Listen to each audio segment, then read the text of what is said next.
Hello friends, तो चलिए आज हम करेंगे बिहार एसएससी का सेट नंबर 12। यह हम लोग रुकमनी के वॉल्यूम 2 से कर रहे हैं। तो आज हम लोग सेट नंबर 12 का डिस्कशन करेंगे। इस बुक में कुल 20 प्रैक्टिस सेट दिया गया है और इसमें क्वेश्चन का लेवल ठीक ठाक है और इसमें हम लोग हर क्वेश्चन को अच्छे से डिस्कशन करेंगे। तो वीडियो को पूरा देखिएगा बिना स्किप किए, और अगर आप लोग चैनल पर नए हैं तो चैनल को सब्सक्राइब कर दीजिएगा। तो चलिए हम लोग स्टार्ट करते हैं और देखते हैं आज का टेस्ट सीरीज नंबर 12। इसका पहला क्वेश्चन है, प्राचीन स्मारक संरक्षक एक्ट किस वायसराय के कार्यकाल में पारित किया गया था? प्राचीन स्मारक संरक्षक एक्ट लॉर्ड कर्जन के काल में वर्ष 1904 ईस्वी में पारित किया गया था। अब हम लोग लॉर्ड कर्जन का कार्यकाल देख लेते हैं। इसका कार्यकाल 1899 से लेकर के 1905 तक था। इसी के काल में प्राचीन स्मारक संरक्षण एक्ट लागू किया गया। अगला क्वेश्चन है, निम्नलिखित में से भारतीय ओलंपिक संघ की पहली महिला अध्यक्ष कौन बने? इसकी पहली महिला अध्यक्ष पीटी उषा बने। अगला क्वेश्चन है, नमो भारत क्या है? यह भारत की पहली सेमी हाई स्पीड क्षेत्रीय रेल सेवा है। ऑप्शन सी सही है। इनमें से कौन सा देश संयुक्त राष्ट्र सुरक्षा परिषद का अस्थायी सदस्य नहीं है, यानी अस्थायी मेंबर नहीं है? तो जापान इसका परमानेंट मेंबर नहीं है। अगला क्वेश्चन है 5 नंबर, लौह अयस्क के खान बादाम पहाड़ किस राज्य में है? यह ओडिशा राज्य में है। ऑप्शन बी सही है। उत्तर से दक्षिण की ओर हिमालय के निम्न श्रेणियों का सही क्रम बताइए। तो इसका सही आंसर हो जाएगा ऑप्शन नंबर सी। सबसे पहले आ जाएगा काराकोरम, उसके बाद लद्दाख, तीसरे नंबर पर जास्कर और सबसे लास्ट में पीर पंजाल आता है। अगर हम यहाँ बात करें तो सबसे ऊपर काराकोरम होता है, उसके नीचे लद्दाख हो गया, फिर जास्कर, फिर पीर पंजाल। और इसे याद करने का शॉर्ट तरीका है कलेजा। कलेजा से आप लोग याद कर सकते हैं। क से काराकोरम, ल से लद्दाख, जा से जास्कर और एक नीचे पीर पंजाल है। चलिए अगला क्वेश्चन देखते हैं कि निम्नलिखित में से कौन सा देश भारत के साथ कच्छ के रण का कुछ हिस्सा साझा करता है? तो यह पाकिस्तान साझा करता है। ऑप्शन सी बिल्कुल सही है। मोबाइल फोन का उपयोग करके धन स्थानांतरण करने वाली प्रक्रिया को क्या कहा जाता है? इसे आईएमपीएस कहा जाता है। ऑप्शन सी बिल्कुल सही है। मोबाइल फोन का उपयोग करके धन यानी पैसा भेजने को आईएमपीएस कहा जाता है। अगला क्वेश्चन है कि भारत के निम्न प्रधानमंत्रियों में से पाकिस्तान का सर्वोच्च सिविल पुरस्कार निशान पाकिस्तान किसे मिला है? तो यह मोरारजी देसाई को दिया गया था। ऑप्शन सी बिल्कुल सही है। साहित्य के क्षेत्र में उत्कृष्टता के लिए निम्नलिखित में से कौन सा पुरस्कार प्रदान किया जाता है? तो इसके लिए ज्ञानपीठ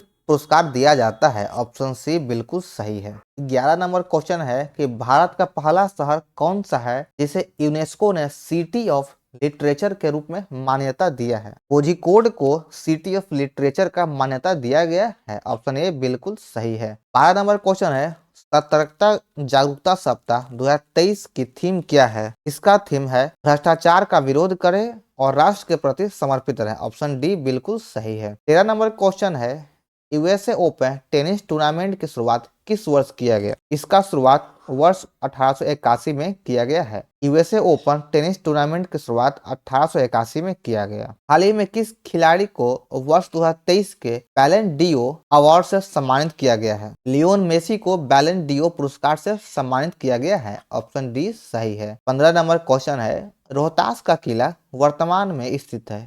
तो रोहतास का किला पाकिस्तान में स्थित है। आप लोग रोहतास शहर जो बिहार में स्थित है उसका देख के आप लोग भारत सोच रहे होंगे, लेकिन यह रोहतास का किला पाकिस्तान में है। 31 नंबर क्वेश्चन है कि ब्रिटिश एंड्योरेंस चैंपियनशिप में भाग लेने वाली पहली महिला भारतीय कार रेसर कौन बनी? तो इसका ऑप्शन ऊपर दिया गया, हम लोग ऊपर देख लेते हैं ऑप्शन को। 31 का सही आंसर है option number C, Humaira Mushtaq. Bharat में प्रांतीय स्वायत्तता का प्रवेश कब से हुआ, यानी प्रांतीय स्वायत्त का प्रवेश कब हुआ? तो 32 का सही आंसर ऑप्शन नंबर डी, 1935 में भारत सरकार अधिनियम के द्वारा। 33 नंबर क्वेश्चन है कि भारत में द्विसदनात्मक व्यवस्था को किस अधिनियम के द्वारा प्रारंभ किया गया है? द्विसदनीय व्यवस्था का प्रारंभ भारत शासन अधिनियम 1919 के द्वारा किया गया है। ऑप्शन बी बिल्कुल सही है। प्राचीन काल के महान विधि निर्माता कौन थे? तो यह मनु थे। ऑप्शन सी बिल्कुल सही है। अगला क्वेश्चन है 35 नंबर, दलित वर्गों का संघ स्थापित किया गया था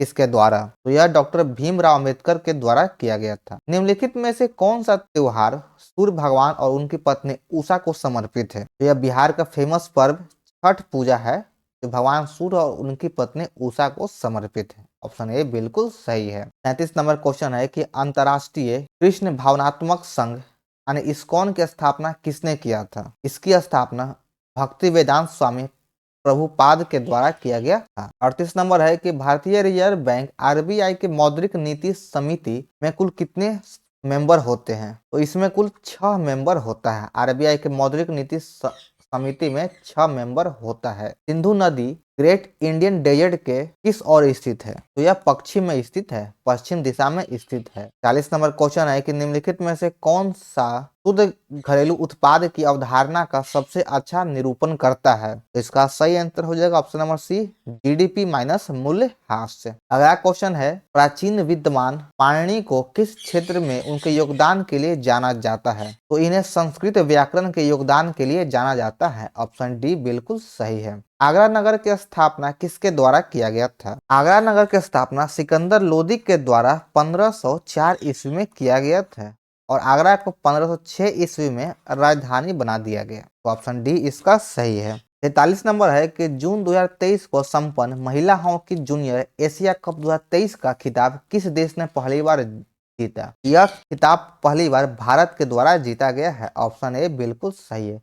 अब्दुल फजल के हत्यारे को किसके द्वारा पुरस्कार दिया गया था? तो यह पुरस्कार जहांगीर के द्वारा दिया गया था, क्योंकि जहांगीर के इशारे पर ही अब्दुल फजल की हत्या कर दिया गया था। ऑप्शन इसका बी नंबर सही है। भारत में ब्रिटिश साम्राज्य के अंतर्गत अवध को मिलाया गया था किस नीति के तहत? तो यह कुशासित राज्य के घोषणा करके यानी कुशासन का आरोप लगा करके ब्रिटिश के द्वारा अवध को मिला लिया गया ब्रिटिश साम्राज्य में। चलिए आगे हम लोग अब 61 नंबर से देखते हैं, निम्नलिखित में से कौन सही जोड़ा मिलान है? मिलान करना है कि 1950-64 के दौरान भारत के विदेश नीति का लक्ष्य क्या था? तो यह क्षेत्रीय अखंडता और प्रभुत्व की रक्षा तथा आर्थिक विकास करना था। पंचशील समझौता जो भारत और चीन के बीच में हुआ था, यह शांतिपूर्ण सह अस्तित्व के 5 सिद्धांत पे था। पाडुंग सम्मेलन या इसकी परिणति गुटनिरपेक्ष आंदोलन से हुई। दलाई लामा एक तिब्बत के धार्मिक नेता जो सीमा पार करके भारत चले आए। तो इसका ऑप्शन नंबर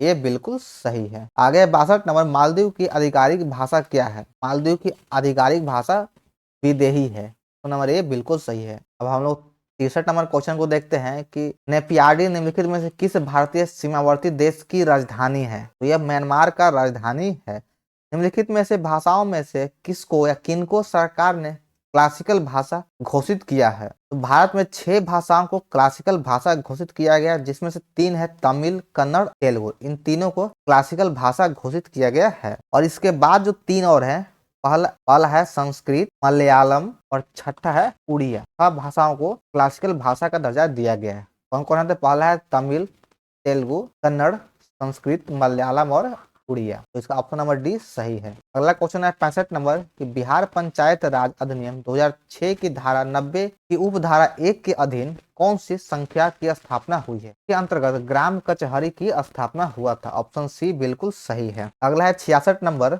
अंधेरी नगरी चौपड़ राजा नामक नाटक निम्नलिखित में से किसके द्वारा लिखी गई है? तो यह भारतेंदु हरिश्चंद्र के द्वारा लिखा गया है। ऑप्शन सी सही है। अगला है 67 नंबर की बिहार के गांवों तक वैज्ञानिक खेती को प्रभावी एवं गहरी पहुंच के लिए कौन सी योजना प्रारंभ किया गया है? तो इसके लिए मेरा गांव मेरा गौरव योजना प्रारंभ किया गया है। बिहार के गांवों तक वैज्ञानिक खेती को प्रभावी और गहरी पहुंच के लिए मेरा गांव मेरा गौरव योजना के स्टार्ट किया गया है। पंचायती राज व्यवस्था प्रारंभ करने से पूर्व गाँव के लिए स्वर्गीय विकास के लिए कौन से कार्यक्रम चलाया गया है? तो इसके लिए समुदाय विकास कार्यक्रम और राष्ट्रीय विस्तार सेवा दोनों चलाए गए हैं। ऑप्शन सी इसका सही है। भारत के उच्चतम न्यायालय का आदर्श वाक्य क्या है? इसका आदर्श वाक्य या तो धर्मस्थो जयः है। ऑप्शन सी बिल्कुल सही है। अरुण, वरुण, तमूर नदियां निम्नलिखित में से किस नदी प्रणाली का हिस्सा है? ये तीनों नदियां कोसी की प्रणाली है, यानी अरुण, वरुण और तमूर तीनों कोसी नदी की प्रणाली है। 71 नंबर है कि 2011 की जनगणना के अनुसार निम्नलिखित में से किस राज्य की जनसंख्या सबसे कम है? सिक्किम की जनसंख्या सबसे कम है। त्रिफु दर्रा कहाँ स्थित? यह अरुणाचल प्रदेश में स्थित है, जो ट्राई पास बनाता है, त्रिसंधि को निर्मित करता है। त्रिफु दर्रा जो अरुणाचल प्रदेश में है, एक तरफ आपका अरुणाचल प्रदेश भारत का क्षेत्र है, दूसरी तरफ तिब्बत और यहाँ म्यांमार, तीनों जब संलग्न होता है तो इसे ट्राई पास कहा जाता है। भारत की संसद में पहला लोकपाल विधेयक कब पेश किया गया था? पहला लोकपाल 1968 में पेश किया गया था। ये इसका सही है। 72 नंबर है कि सूर्य को मिलान करना है। एक तरफ पर्वत शिखर दिया गया, दूसरी तरफ ऊंचाई दिया गया है। इस पर्वत का कौन सा ऊंचाई है? तो आइए हम लोग देखते हैं। कामेट पर्वत की ऊंचाई 77-56 मीटर है। कंचनजंगा की ऊंचाई 85-86 मीटर है और नंदा देवी पर्वत की ऊंचाई 78-16 मीटर है और केटू की ऊंचाई 86-11 मीटर है। तो भारत की सबसे ऊंची चोटी केटू है जो काराकोरम श्रेणी में है और वहीं हिमालय की सबसे ऊंची चोटी जो भारत में है वह कंचनजंगा है 85-86 किलोमीटर और एक केटू काराकोरम यह बृहद ट्रांस हिमालय का भाग है। अगला क्वेश्चन है 75 नंबर की निम्नलिखित में से कौन सा प्रत्यक्ष लोकतंत्र का साधन नहीं? इसका सही आंसर हो जाएगा ऑप्शन नंबर डी, जेरीमेंडरिंग। जेरीमेंडरिंग इसका प्रत्यक्ष लोकतंत्र का साधन नहीं है। जी बिल्कुल। सिर्फ 4 शब्द में से 3 शब्द इस प्रकार से एक समान है और एक शब्द असमान है। समान शब्द का चयन कीजिए। ऑप्शन नंबर ए सही है, गला असमान है, बाकी नाक कान आंख समान है। तो यह रीजनिंग था, हम लोग इसे स्किप करते हैं क्योंकि अभी हम लोग सिर्फ जीके और जीएस के प्रश्न को ही देख रहे हैं। तो 91 नंबर से देखते हैं कि निम्नलिखित में से कौन सा प्रत्यक्ष कर का उदाहरण नहीं है? तो वस्तु और सेवा कर प्रत्यक्ष कर नहीं बल्कि अप्रत्यक्ष संपत्ति कर, आयकर प्रत्यक्ष कर है। दानिश सागर बांध निम्नलिखित में से किसका हिस्सा है? तो यह चंबल नदी का हिस्सा है। ऑप्शन ए सही है। निम्नलिखित नदियों में से किसका उद्गम भारत में नहीं हुआ है? तो सतलज नदी का उद्गम भारत से नहीं बल्कि तिब्बत से होता है। वहीं रावी और ब्यास रोहतांग दर्रे से निकलता और चिनाब का भी उद्गम भारत से ही हुआ है। इसका ऑप्शन नंबर ए सही है। मरणोपरांत प्रथम भारत रत्न किन्हें दिया गया था? तो यह सर्वप्रथम लाल बहादुर शास्त्री जी को दिया गया था। ऑप्शन डी बिल्कुल सही है। एक चैत्र प्राय पड़ता है कब? तो यह 22 मार्च को पड़ता है। इस ताप पर द्रव का वाष्प दाब एक वायुमंडलीय दाब के बराबर हो जाता है, उस ताप को क्या कहते हैं? समानता उसे क्वथनांक कहा जाता है। ऑप्शन बी बिल्कुल सही है। वह वस्तु जिसका गंध एसिडिक तथा बेसिक माध्यम में बदलता हो उसे क्या कहते हैं? उसे ऑफैक्टरी संकेत कहा जाता है। ऑप्शन ए बिल्कुल सही है। आगे देखते हैं 98 नंबर की इनमें से कौन सी गतिविधि ग्रीन हाउस प्रभाव के लिए जिम्मेदार नहीं? इसका सही आंसर हो जाएगा ऑप्शन नंबर ए, परिवहन के लिए सोलर कार का उपयोग। ऑप्शन ए इसका बिल्कुल सही आंसर है। 99 नंबर है कि विभिन्न विद्युत सुरक्षा उपकरणों में से विद्युत धारा के तापीय प्रभाव पर आधारित उपकरण क्या कहलाता है? यह फ्यूज कहलाता है। ऑप्शन डी बिल्कुल सही है। फ्यूज विद्युत के तापीय प्रभाव पे काम करता है। 100 नंबर में है कि मानव शरीर में पाए जाने वाले एंजाइम के संबंध में निम्नलिखित में से कौन सा कथन सही है? इसका ऑप्शन नंबर डी सही है। इसमें कथन ए और बी दोनों